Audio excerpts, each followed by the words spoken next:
La paille, elle est mise en botte dans le champ pour être presque caricaturale et on la met dans le caisson, la paille est tassée et voilà, c'est tout ce qui est nécessaire comme énergie pour en fabriquer un produit de construction. C'est un matériau qui est complètement imbattable parce que c'est un coproduit. De toute façon, on fait pousser le blé pour le grain. Donc après, c'est juste le transport jusqu'au chantier.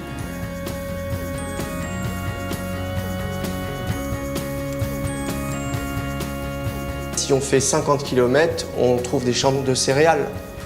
Et 50 km, c'est très peu. Dans les vastes plaines des États-Unis, du Middle West, on a utilisé la paille depuis plus d'un siècle pour construire les maisons. Donc on a des retours sur l'état de la paille au bout d'un siècle quand elle est confinée dans un caisson. On sait qu'elle est en bon état et qu'elle continue à faire son office.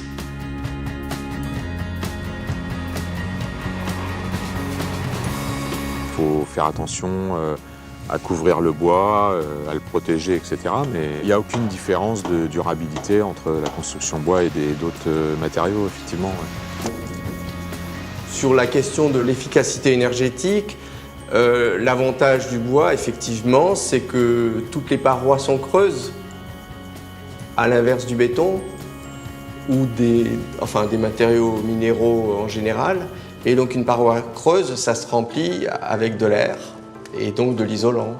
Et donc on a utilisé la paille et par voie de conséquence, on devient très bon thermiquement sur l'enveloppe.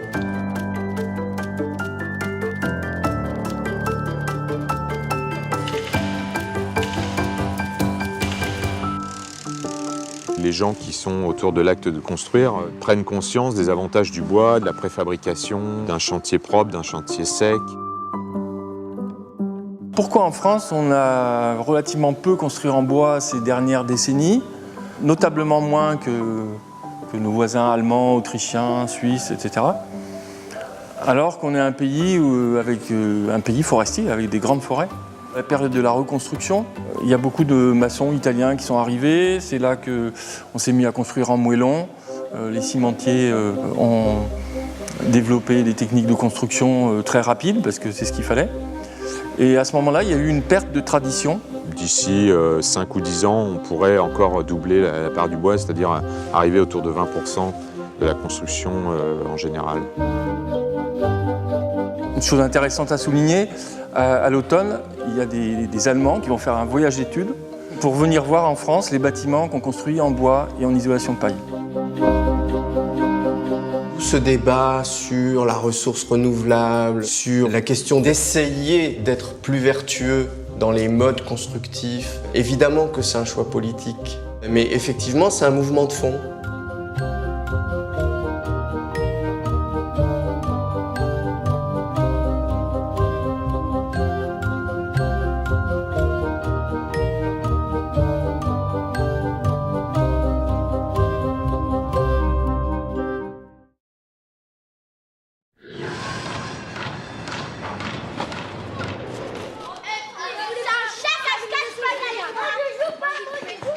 Le bâtiment est très bien isolé, mais il est aussi très étanche à l'air. Quand on voit la taille des radiateurs qui sont dans ce bâtiment, on est assez surpris.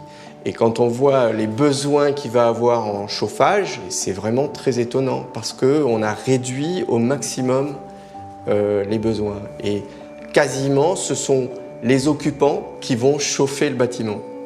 Une personne, c'est un radiateur potentiel de 100 watts à peu près. Donc quand on a 28 gamins dans une salle de classe, ça fait 2800 watts de production de chaleur. Aujourd'hui, dans ton logement, tu as une bouche d'entrée d'air sur ta menuiserie. Quand il fait très froid dehors, l'air qui rentre, ça refroidit la maison et il faut chauffer. Donc tu chauffes l'air. Là, qu'est-ce qu'on fait? Plutôt que d'insuffler de l'air à moins 10 degrés, on fait passer l'air neuf qu'on capte à l'extérieur dans un échangeur qu'on croise avec l'air vicié. Alors, ce n'est pas un contact direct, mais il y a une transmission thermique de calories de l'air vicié vers l'air neuf. Ce qui permet d'insuffler de l'air neuf ici à une température moyenne bien plus élevée que la température directe de l'extérieur. À partir du moment où la production d'énergie est plus importante que toute l'énergie qu'on utilise dans le bâtiment, que ce soit pour le chauffage ou pour l'éclairage ou pour la ventilation, on parle à ce moment-là d'un bâtiment à énergie positive. En termes d'équilibre annuel, on arrive soit à une neutralité, voire une production d'énergie supérieure à la consommation. Alors c'est quelque chose de nouveau qui va devenir de plus en plus courant, puisque la norme maintenant, en 2012, c'est d'avoir des bâtiments équivalents de ce qu'on appelait les bâtiments basse consommation avant, les bâtiments BBC. En 2020, tous les bâtiments devront être passifs. C'est une norme qui est beaucoup plus stricte au niveau de la consommation d'énergie du bâtiment. À partir du moment où on a un bâtiment passif, il suffit de produire très très peu d'énergie, donc avoir du photovoltaïque, pour effectivement devenir un bâtiment à énergie positive. Dans le cas précis de ce bâtiment, la production d'électricité elle est assurée par des toits photovoltaïques, il y en a à peu près 600 m², et autre particularité, un système de cogénération. C'est un gros moteur qui produit de l'électricité et en même temps il produit du chaud. Et le chaud, on le récupère pour assurer le chauffage du bâtiment. Et l'électricité, on la renvoie dans le réseau. Et enfin, il y a une troisième source de production d'énergie, c'est les panneaux solaires thermiques qui permettent une production d'eau chaude sanitaire. Et ça, c'est pour la restauration. On peut dire que ce bâtiment a 7 ou 8 ans d'avance sur ce qui deviendra la norme et ce qui devrait être courant dans les années à venir. Et c'est vrai du point de vue de sa performance énergétique, mais aussi du point de vue de son système constructif. C'est-à-dire le système constructif qui est utilisé ici, une structure bois avec une isolation paille pour un bâtiment scolaire en rez-de-chaussée avec 2 étages au-dessus. C'est un des premiers en France de cette taille-là et je pense en Europe aussi.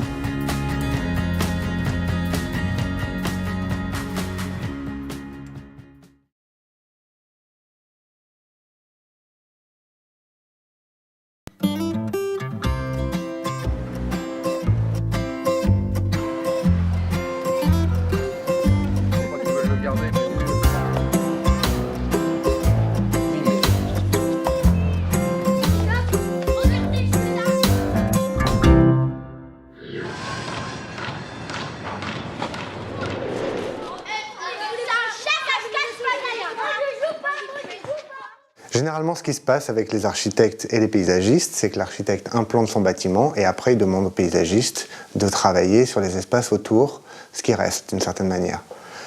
Là, ce qu'on a fait, ce qui est très singulier et très intéressant, c'est qu'on a travaillé en amont de l'architecture. Les paysagistes ont un regard, une lecture du territoire qu'on n'a pas.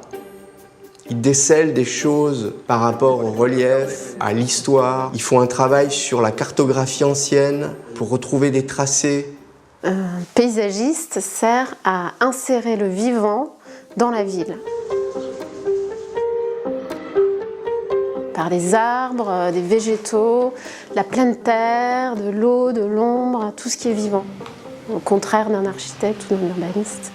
Paysagiste sur des espaces publics, c'est travailler sur l'espace de tous. Tout le monde se croise, tous les âges, toutes les catégories sociales, tous les usages, et de faire en sorte que cet espace permette la rencontre, le passage de tout le monde. Pendant 2 mois, le bâtiment a bougé, vraiment parfois de 50 cm, une orientation, une hauteur qui bougeait pour que ce soit l'implantation la plus fine par rapport à cet endroit-là de la ville. Et notamment, on a voulu garder les grandes perspectives sur la ville, sur la tour de la mairie, une sorte de repère dans la ville. Et du coup, le bâtiment reste assez bas. Il y a 3 bâtiments qui sont un petit peu déboîtés les uns par rapport aux autres, de façon à ce qu'on ait une circulation souple autour du bâtiment et qu'on n'ait pas un aménagement dichotomique avec un côté le jardin, un côté le bâtiment, mais un bâtiment et le jardin qui vient se glisser autour du bâtiment. Nous, on a toute une réflexion, un travail sur le rapport à la ville, au bioclimatique, la course du soleil, qui est aussi prépondérante dans le positionnement des bâtiments. Et donc, c'est ces allers-retours entre leur vision et leur lecture du site et la nôtre qui cristallisent à un moment donné un choix, un parti architectural et paysager. L'entrée du groupe scolaire se fait par le jardin, il ne se fait pas sur la rue. On rentre d'abord dans le jardin et ensuite dans l'école. Donc déjà, il y a un parvis d'école dans cet espace public. Ensuite, il y a un espace public pour s'arrêter, comme une grande prairie. Et il y a aussi des jardins partagés. Donc en fait, on passe d'un usage à l'autre comme ça sur un espace qui finalement est assez petit. Et nous, on a utilisé la topographie existante pour récupérer au maximum les eaux pluviales. On la récupère de plusieurs façons. Il y a l'eau de ruissellement qui ruisselle sur les chemins et qui est récupérée dans les fossés. On récupère les eaux de toiture qui sont aussi récupérées dans les noues de récupération d'eau pluviale, mais aussi dans la cuve enterrée. Ensuite, on a aussi un point bas, un bassin à ciel ouvert, donc un miroir d'eau qui est agréable pour les yeux, mais qui récupère aussi les eaux de pluie et dans lequel on vient pomper aussi pour arroser les jardins. Donc il y a un cycle comme ça de l'eau qui fait qu'on gère les eaux pluviales à la parcelle. On ne rejette pas l'eau pluviale sur la ville. Et il y a aussi toute une logique d'infiltration, d'avoir un maximum de sols poreux, perméables, soit des sols entièrement plantés en pleine terre, soit par exemple des sols pavés, mais pavés avec des joints enherbés qui fait que l'eau peut s'infiltrer. On ralentit aussi l'infiltration de l'eau pour gérer les eaux pluviales de façon douce. Le choix des essences est lié aussi à l'écosystème qu'on a en place. On ne vient pas mettre des arbres objets et puis ensuite les mettre sous perfusion avec de l'arrosage, voilà. Donc ce qui est en place, c'est un écosystème plutôt de mi-ombre, mais plus ou moins humide. Et donc on a un système de plantation qui va d'alignement de platanes sur la partie de la clairière au sud. Des platanes, c'est l'image de la promenade publique en ville. Jusqu'en bas, une collection de saules de différentes sortes qui viennent de pépinières, qui les cultivent avec plusieurs transplantations pour qu'ils aient l'habitude d'être transplantés. Comme ça, quand on les transplante pour les amener sur notre endroit, il n'y a pas de stress énorme pour eux.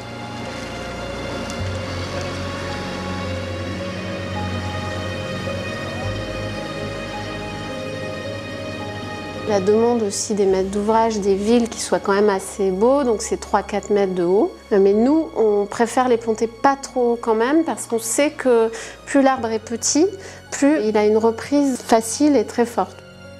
On choisit chaque arbre, chaque individu pour ses qualités de port, de structure. Et ils sont marqués, ce sont ces arbres-là qui sont ensuite amenés sur le chantier. Le programme au départ, c'est un programme d'école, de groupe scolaire, avec un jardin.